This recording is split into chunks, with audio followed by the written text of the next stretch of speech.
Well, I am delighted to be with Libby Adams, who is the Chief Advocacy Officer and co-founder of Alteryx. Really, one of the only handful of female founders to take a technology company public, along with her fellow founders. I think you're going to really find this conversation interesting. Libby's space is on data analytics, and the company is 25 years old, I think, just recently. Quarter of a century in this space, which has become such a prominent part of all the conversations that occur with clients and businesses and legal leaders, professional service leaders. And so we're gonna get into it with Libby about a lot of topics, including how to use analytics to drive diversity and inclusion efforts, how to use data analytics to measure the success of a company, and a lot of leadership principles that Libby has shared over the years in her esteemed spot. So, Libby, thank you for doing this. I'm really excited to have this conversation. Thanks, Craig, very much. It's great to join all of you in this conversation because it's certainly something that I am passionate about and excited that, this conversation around data analytics and women in leadership it's very timely for the amazing opportunities that we all see in front of us. Yeah, it's goes back to the old adage you hear in all sorts of management roles, where if you don't track something, you can't set goals, and so how you measure really drives behavioral change in organizations. So let's jump into it. I want to start a bit back. I know people would be interested in finding out how you got into this, especially at such an early stage. This is 25 years ago, so data analytics were at their infancy. Tell us a little bit about your journey and how you found yourself starting Alteryx. Yeah, and it's great because I actually just shared this conversation with my two business partners, Ned and Dean, over the last couple of months. But the conversation started when we worked for companies that were trying to do both data and technology well. And what we saw happen at these companies that we worked at was that they weren't doing either well, because for every dollar that they had to invest, they had to split that dollar. Part of the money goes into the software development, part of the money went into data development. And when we started the company, the whole concept was we wanted to focus on the technology and let data companies focus on the data. Little did we know that they have to be integrated. The ability for us to build a platform that allows people to integrate data of any size, any structure, really empowered that ability for data to be used by companies and by teams that saw data as the asset that they are. And so our focus was on, let's build the technology that's data independent, can handle data of any size, any structure, and actually any region of the world, and be able to integrate that into our platform. And from that, you touched on something else, Craig, which is 25 years ago, and unfortunately, even still today, the best or most widely used analytics technology are spreadsheets. And unfortunately, for people using spreadsheets for analytics, the data in today's environment was never thought about as the reason why you want to bring it into a spreadsheet. The data is way too big. There's too much of it. It's too complex, which causes human error because users have to break those data up. They've got to touch the data, which humans should never be touching the data. And so that really was the emergence, to your question, of data analytics. People looking for a better way, a successful way to be able to implement insights from those data.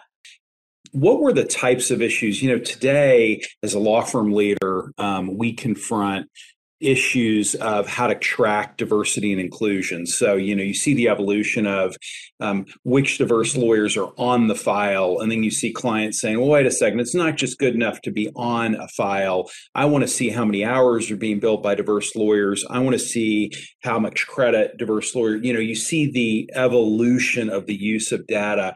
Talk a bit, Libby, if you would, about, what issues were you solving for back in 1997? I mean, some are probably similar to what we're doing today, but what were some of those things that were top of mind when you and the founders started the company? Yeah, and great question, Craig. So when we first founded, Craig, we were really intentional about the business problem that we wanted to solve. And our expertise coming into the start of Alteryx was around the where of business.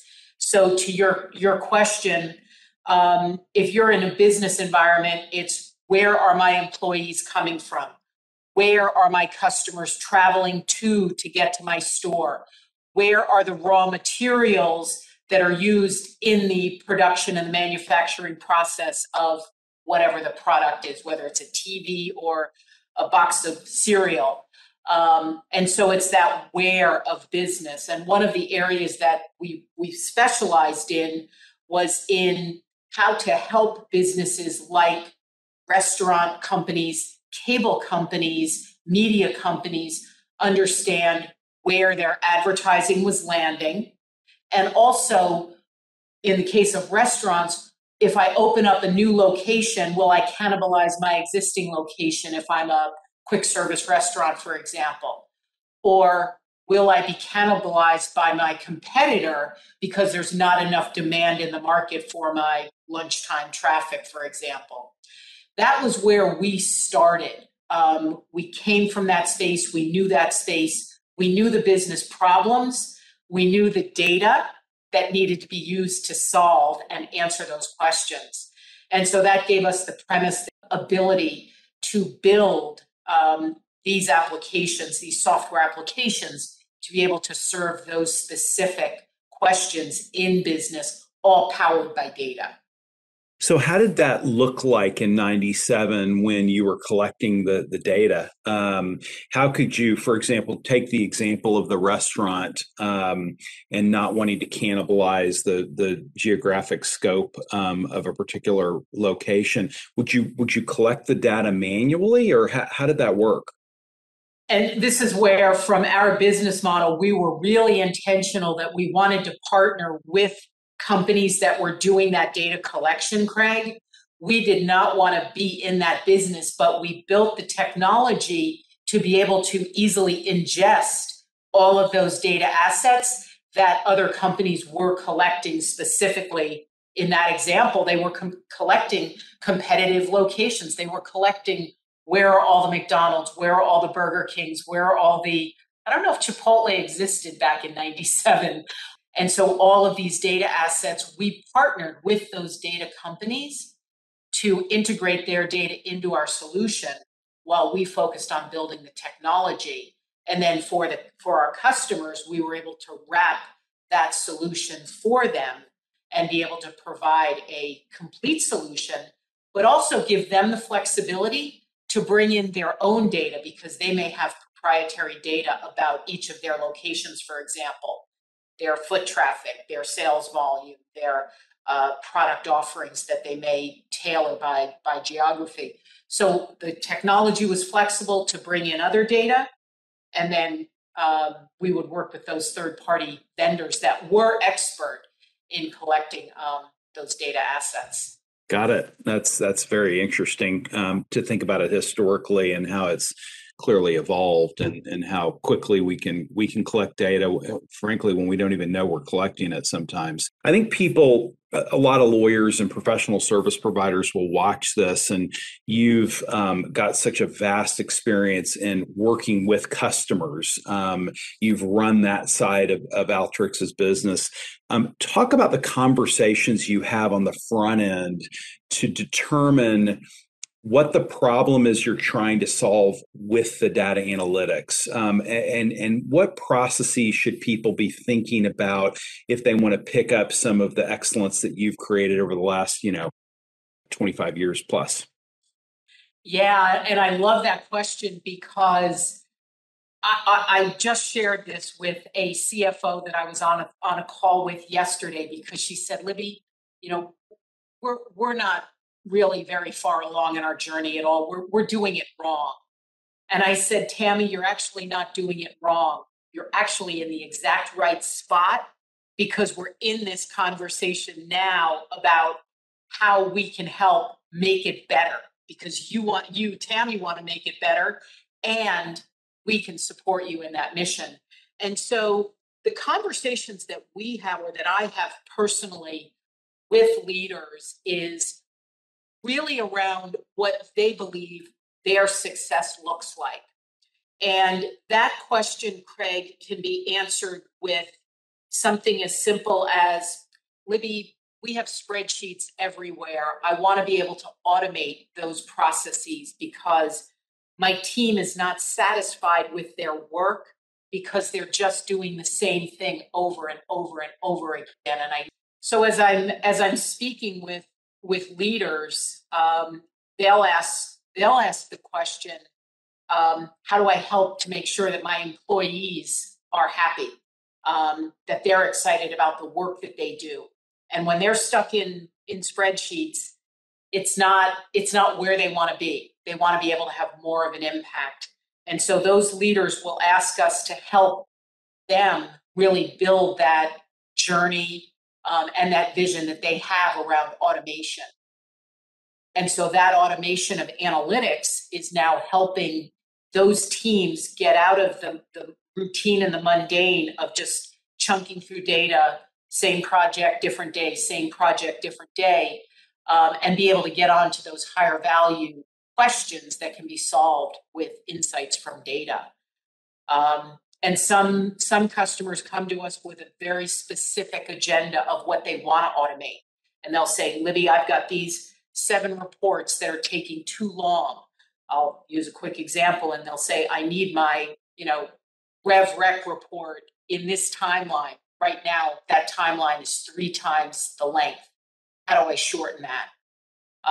And so depending on where they are in their journey, everyone's at that point where they're thinking about data and how do I help solve faster to drive those insights to be able to move the business faster. So you have a target. Let's say they're not as prescriptive in what they want Alteryx to do. What kind of research do you pull together in advance of that? And then how much do you, especially at this stage of your career, you've seen a lot, how much do you push the potential client on what they ought to be measuring versus what they thought they ought to be measuring? You're actually bringing up a really good point, Craig. And the best way for leaders to learn is to show them what other leaders are doing. And so we are very proactive with sharing like use cases to show them, look, someone else or many others have already done this, and here's how they've done it. So you're in a safe zone to do this. So in the second part of that question that you just asked about pushing on the metrics, once they're confident that they see that it can be done, then all of a sudden it becomes, how do we challenge ourselves? It's not even us pushing them. It's how do we challenge ourselves as that business leader to make sure that we're measuring and that we're setting the goals high enough that we know that we can strive to achieve those higher metrics. Because in one of the early comments that you made, if you don't measure it, you can't change it. And so when they see, oh, I can get there, then it becomes, what does it mean if we get more of that, or we reduce more risk, or we save on taxes, or we're bringing in new employees faster because our HR intake has improved. These are all examples of measurable analytics. And when leaders see, oh, this is getting better, what do we do next? It automatically spurs that let's get better at this conversation. And there's another part to this that we often get asked by leaders where in that example I was giving earlier, they talk about the fact that their team is in spreadsheets. And we've had leaders say, well, I don't have the talent on my team. And we actually will say, yeah, you do. And the reason you have the talent on your team is those people that are in the spreadsheet or in that old way of analytic environment, they understand the business. They understand the context of the questions. They understand the context of the data, and they know where the data is buried in the company. Who's got it? Who's got the best source? And so those teams of people are just really dying to be able to get into a better way of doing their work. And that's where modern analytic technology comes into play, because it allows them to automate the mundane and focus on those higher value questions, higher value insights that are going to actually impact the business. And so we work with customers to help them build that upskilling or that reskilling journey for their employees. And it's about investing in your teams, motivating them to see the vision that you have as that leader. And then those teams are going to be so excited. You're going to want to let them you're going to step out of the way and let them move fast, because they will really change processes and drive those analytic insights. Yeah, it's like staged empowerment. Provide a tool, let them run with the tool, reassess, empower them further. You're really empowering people with the data, so they know what they ought to be pushing and pulling.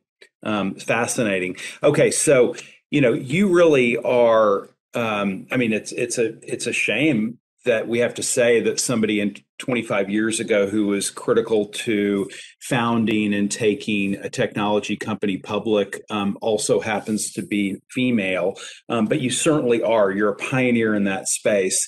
And I've loved, thanks to my competitive intelligence team, read a lot of great stuff that you've talked about over the years, including about your parents and the people that you've learned from. But talk about, everybody talks about Sheryl Sandberg's line, lean in, but talk about what you're made of, if you don't mind, that allowed you to be a woman leader at the forefront of the technology data analytics space. Yeah, and I do, Craig, to your question, I do have to call out both my mother and father. My father was self-employed. He was an entrepreneur. He stepped out back. I'm one of 5 children. I'm the middle child of 5 children. And he stepped out of working for someone else.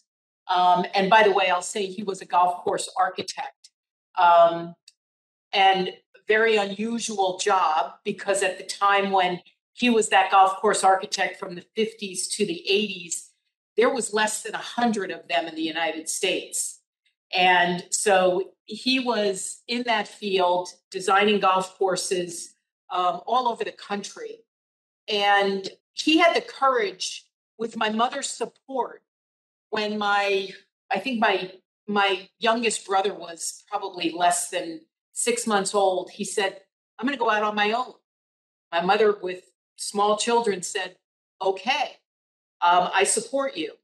And I saw what he was doing, that I look back now and I said he never worked a day in his life, because he was a golfer. So he always had a great location to go to work when he was either meeting with a client already after the course had been built, or going to scope a course as land was being cleared.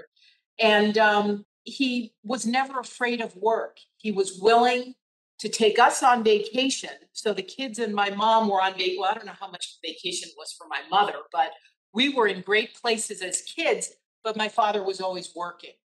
But he loved what he did.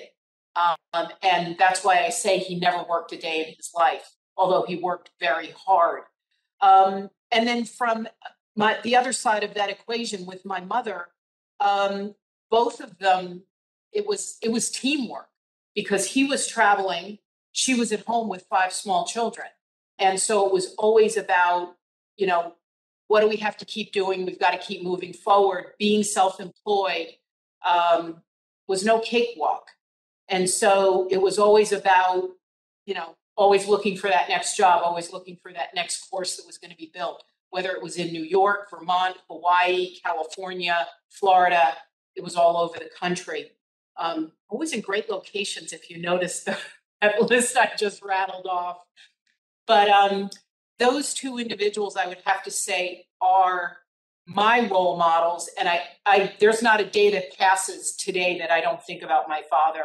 And my mom is actually still with us, 92 years old and going strong. But it's not a day that goes by that I don't think about the impact that my father has had on me, and that willingness to work hard and love what you do.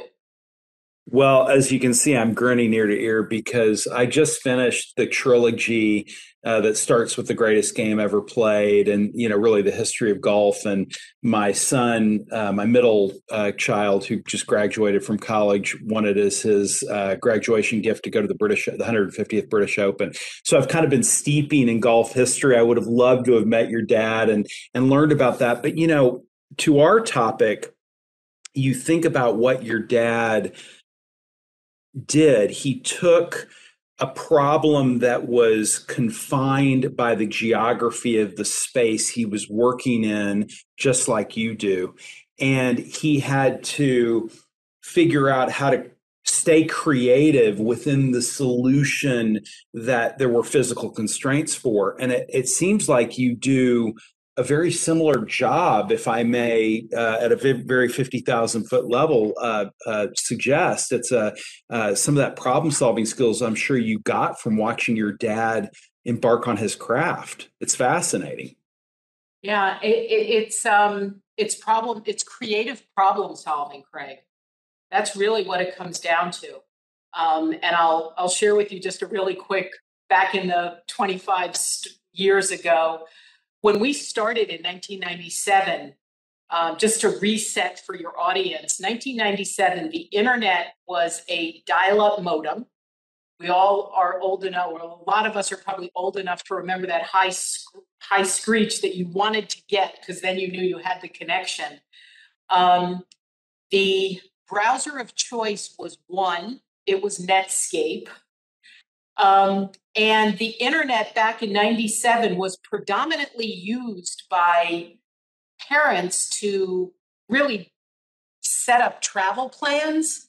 It was the travel industry was the innovator on the internet, or doing research with your children on school projects. That's what the internet was. We did not walk around with it in our pocket the way we do today. It was not a requirement at every workstation where we sit to do our work as it is today. It was really, oh yeah, by the way, I might need internet for this. Now it's a requirement. And so what I saw, going back to the creative problem solving approach, is when we started, we took that leap that we could build something in a browser, i.e. in the cloud, before the cloud had been coined. It was in the cloud with big data solving for self-service analytics. And that's really what we did back in 97, 98, and so on. And so it's about that creativity. It's about, to your point earlier, no boundaries. Let's try something, see what happens. Let's give it a go. And in this case, the internet was here to stay, and it paid off. It's the old Google expression, fail, but fail well.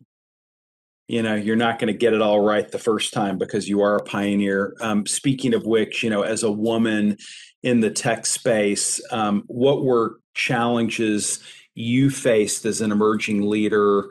And what still today, 25 years later, are challenges that you see women, people of color face? And what would be your counsel to them based on your success? Yeah, so Craig, the challenges that I have faced, I've been really intentional about not letting them stop me. And I think for any of the young listeners that are with us today, that's probably my biggest learning personally is, yes, I face them. Yes, they're there. And just a couple of quick examples.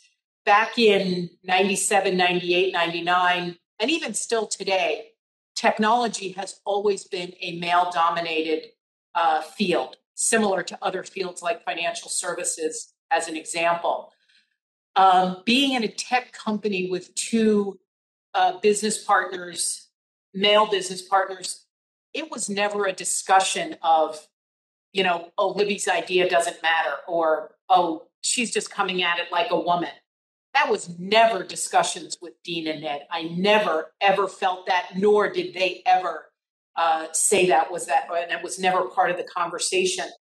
That, I think, was enabled, and I was enabled to keep moving forward because we had a mission, and we had a payroll that we had to meet. I was on the sales side back in the early days.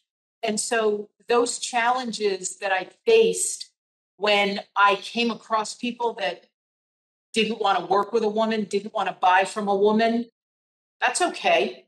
I would pull Dean in and say, I need you in this conversation because, and we would keep moving forward. I had no pride in using resources when I needed to.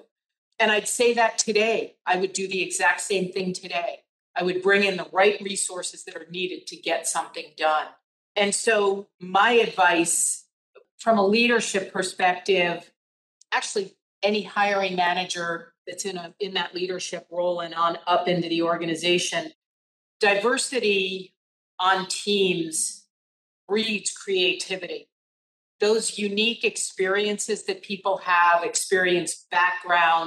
unique backgrounds, unique paths to where they are in their life, all come into play with creative thinking and creative problem solving. And the part of diversity that I want people thinking about is that diversity is not male versus female.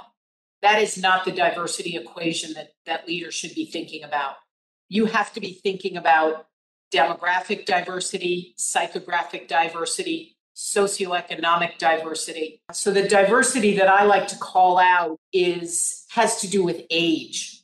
When you're hiring, especially around data analytics, think about those people that are coming out of university. Their skills technologically are so far advanced over somebody who's older. And I love working with 20-somethings because we're talking about the same business problem that may have existed at companies for 20 years. The way that they think about how we can solve for it, that's ingenuity. That's innovation. And it's that kind of talent I want on my team.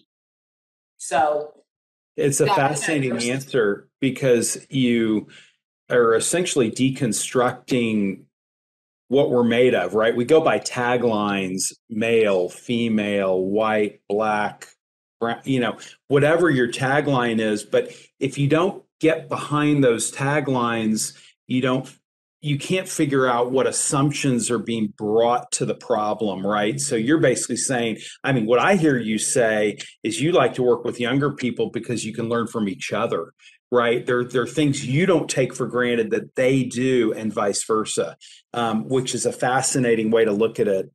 Really interesting. It brings me to one thing I've heard you talk about or seen you talk about, and you share this affection with my wife of almost 30 years, and that is Bradley Cooper. But you had a really interesting answer to a question when you talked about somebody you admire and why. May not be what people expect on why you would admire Bradley Cooper, or at least why my wife admires Bradley Cooper, but it was a really interesting answer. And I think it dovetails to the answer you just gave, if I'm not mistaken. So can you talk a little bit about what you saw in Bradley Cooper not that long ago that you admired? Absolutely. And there's one more name that fits in that same category for me with Bradley Cooper, and it's Kristofferson. Mm-hmm. Very different people, very different age-wise, career-wise and so on. But what I admire specifically about Bradley Cooper and Kris Kristofferson is their willingness to try something. So the journey that Bradley Cooper talked about as director, writer, producer, I believe, and obviously the star, one of the two stars of A Star is Born, is that he had this desire, and it took him 5 years to bring it to life, which was bringing it to the screen for all of us to enjoy. But his willingness to not get stopped and to know that he had that passion and he wanted to do it. And I bring Kris Kristofferson into that same style because as you read back in his journey, everyone thinks about Kris Kristofferson also possibly from A Star is Born back in the 70s. But there's way more to that guy way before he was on the screen in A Star is Born and started a military career, is a Rhodes Scholar, an amazing writer. And he classifies, I'll be so bold as to say, I think he classifies himself first as a songwriter. And many, many people, millions of people know his songs, but they're sung by other people. But he was never going to get stopped as much as he went through some very hard times, figured out what the next step was going to be, and took that next step and just kept going. Those are inspirational stories to me. Again, gentlemen in very different fields than me.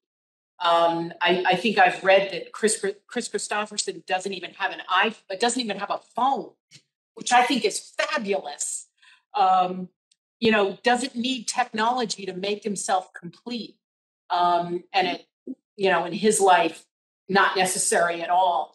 But those two gentlemen, because they weren't going to get stopped, they weren't going to let outside forces tell them they can't do it.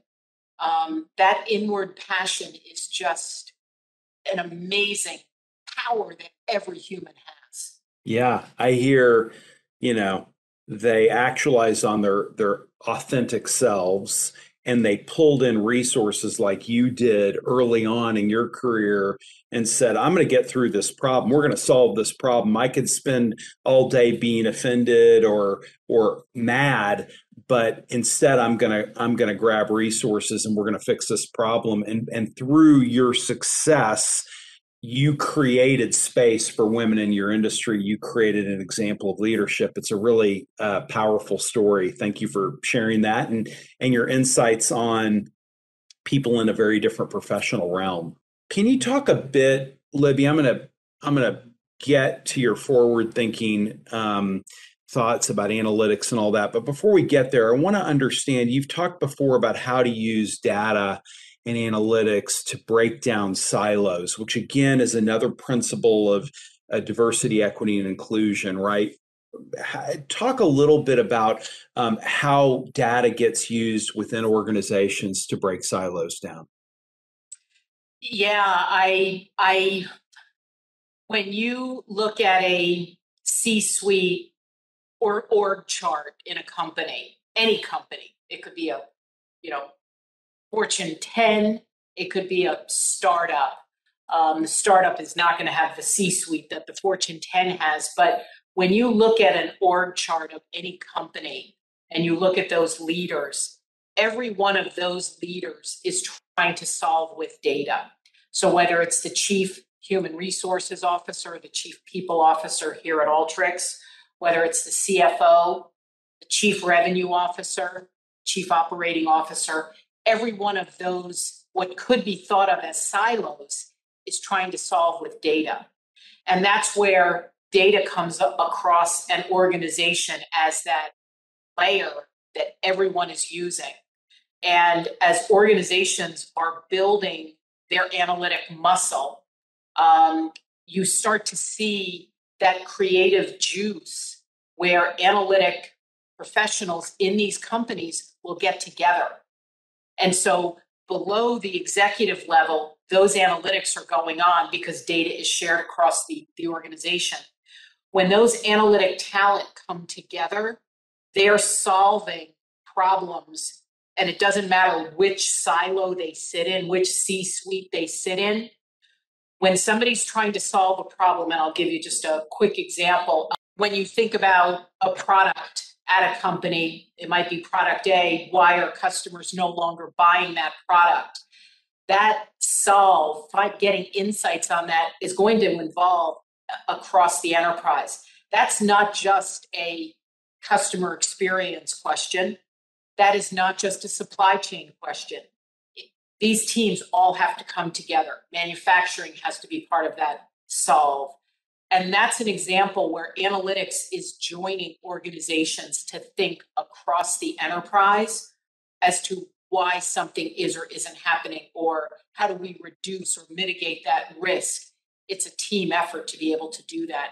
And that's a perfect example of where data analytics is driving those cross-functional insights for an organization.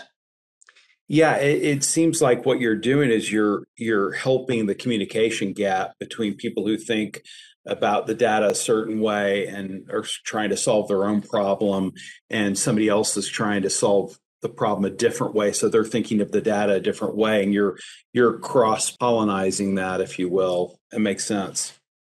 Yeah, and the other thing that data analytics is doing, Craig, is I'm old enough to say that, as an old person in business or an older person in business, I can say, well, this is the way we've always done it. Let's just keep doing it this way.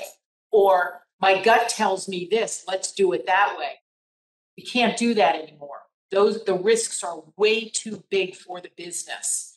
And so let's go to the data. Let's bring these teams together and let's creatively brainstorm, creatively problem solve, getting all these different inputs from different teams. Because at the end of the day, when we solve this, we all win. Right. It's not that you don't trust your instincts, because I've heard you say before that you trust your gut, you trust your instincts. But if you're articulating it to a different piece of the organization, it doesn't just help them. If you say, well, this is my gut, this is my instinct, you've got to break that down a bit. And data helps you do that. That's great. So you talk about curiosity as being one of your tools for your success, which makes a lot of sense as somebody who's in customer service and trying to solve problems with customers. You said power is not in what you know, but what you share. You may have been quoting someone, but you've shared that before. What are some books or what resources that you've leaned on, speeches you've heard? What have you picked up along the way that you would share to others that have helped you in your leadership journey? Oh gosh, I can go back in my memory, in my library, and I think about practices that amazing business people like Jack Welch have talked about, Peter Drucker have talked about. Those learnings never get old. Those learnings are always applicable. So even in today's college courses, I hope that educators are bringing forward those as two examples of amazing success stories that are relevant every day in business. I also gain a lot from speaking with our executive chairman of the board is my business partner, Dean Stoker, and also Ned Harding. And being able to just brainstorm, being able to safely throw out crazy ideas, say, what do you think? Those kinds of discussions are really healthy to have.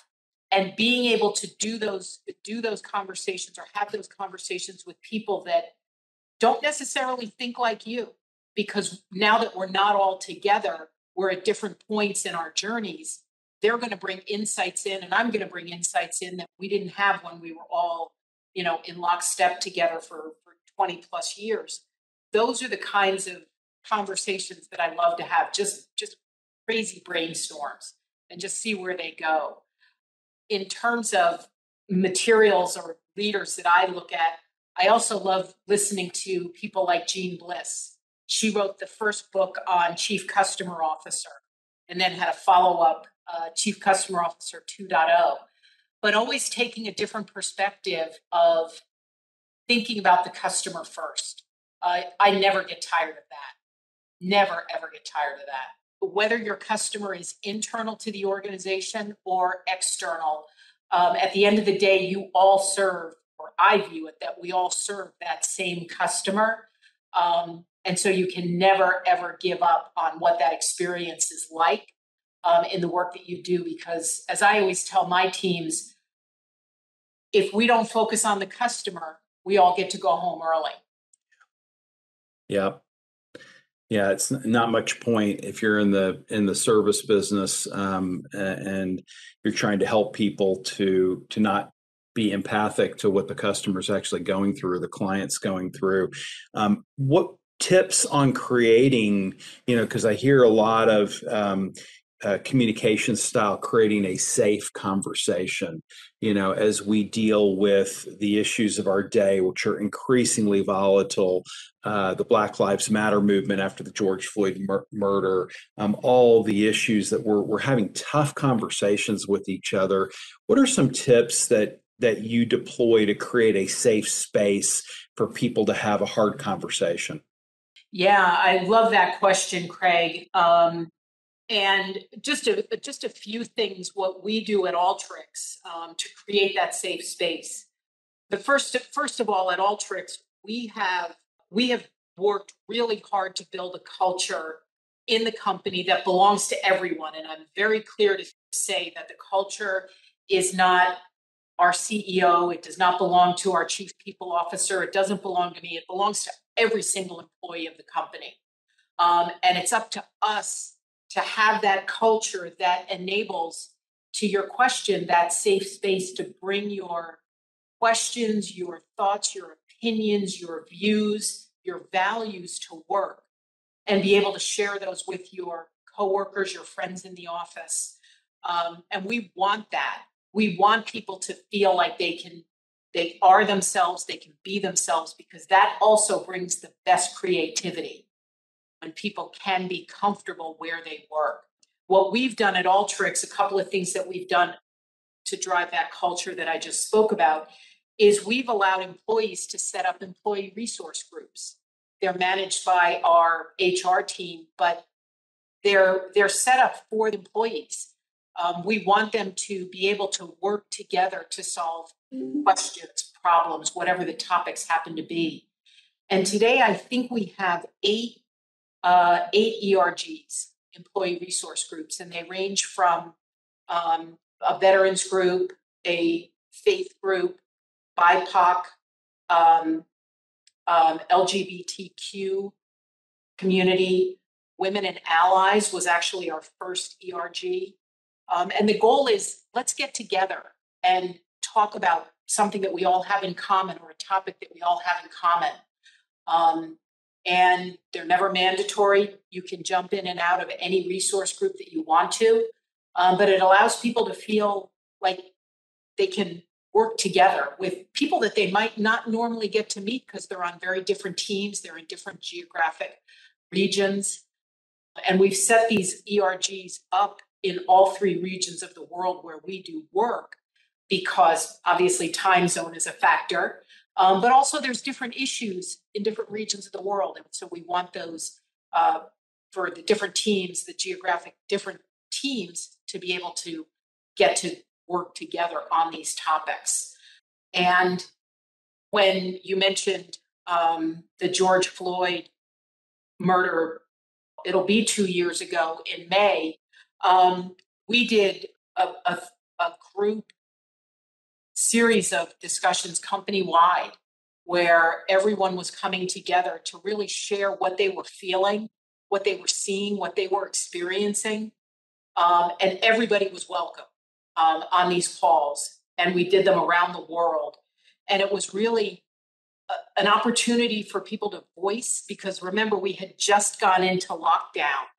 So people were still getting used to not seeing their teammates every day. and they felt isolated. Then on top of that was really, really tough. And so we opened up these circles, what we called circle conversations.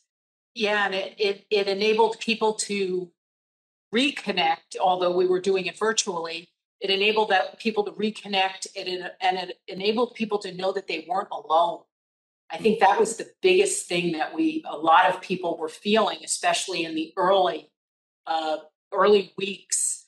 And that's just an example of creating that safe environment, a work environment that people want to be a part of and they want to contribute to, not just in the work that they do every day, but in the teams that they get to work with. Yeah. And the other thing I hear you saying is that you almost have to take the step to have the conversation, and then people can see that it is a safe conversation. We did these conversations around race on a variety of topics that were purely about race, but they were about intolerance and certainly other groups. And I think you have to take chances sometimes in our conversations and keep it real and know that we're all going to learn, and we're all going to take the obligation seriously to educate ourselves on someone else's perspective. It felt like we made a big leap forward. I hope we did in the last couple of years around those conversations. So I want to end with kind of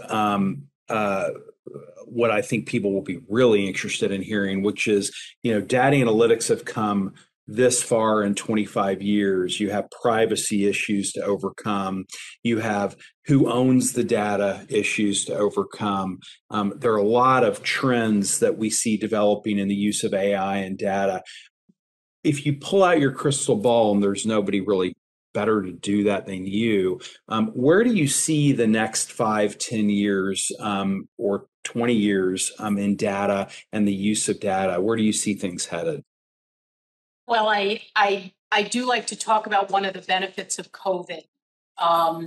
And to your question, Craig, these last couple of years have really forced the exposure and the demand for viewing data as a business asset really into the forefront. So to your question of where do we see things going, as I continue to be part of these conversations, I see businesses getting stronger and investing not only in data, but also investing in their people, because the demand to drive insights goes much deeper in an organization than just data science teams. We have to continue as business leaders, we have to invest in what we refer to as knowledge workers. Those are people in the line of business that are understanding those questions and they're understanding the data. And where I see this going, I see the advancements of AI down the road. There's certainly AI advancements going on now, but I really see them scaling probably over the next 5 to 10 years. And the reason I say that is we have to crawl before we walk, and we have to walk before we run. And so as businesses are on these journeys, and they're on these journeys successfully now, will continue to scale, which will lead to more data and the more use of data. And to your question around the corrupt nature, we all have to be smarter as businesses, as business leaders. We all have to be aware, and we have to be smarter, and we have to invest in the security of the data that we generate, and we also have to be stronger and more diligent about the data that we use. And those are two areas that I do see continuing to develop in these coming years. Well, your thoughts are so interesting. Really, it's the evolution of thought, which you can look back thousands of years, and certainly hundreds, and how we solve our problems and how we think about solving problems. Data is just a piece of it. And as we master data, as you suggest, it's going to raise other questions. We think we should be tracking this, but we have to constantly reassess. And so this has been so useful because I think your messages around communication, leadership, vulnerability, courage, curiosity are just so profound. You're really a gem as a leader, and I think people are going to really enjoy listening to this, Libby. I really appreciate it. It probably might make sense for us at some point to get back and do a round two as some of this, as some of the issues around data analytics change and evolve. Well, Craig, thank you very much. I've really enjoyed this conversation. As you asked the question, where is data analytics going? Data is everywhere for all of us. It's driving our lives because we all are checking apps constantly. Everybody except Kristofferson, checking apps and letting those apps run your life, whether you're tracking steps for the day or where your children are, or company performance on mobile apps that are on our phones. It's all about data, and data is everywhere. So I really appreciate the conversation and look forward to crossing paths with you and your listeners again.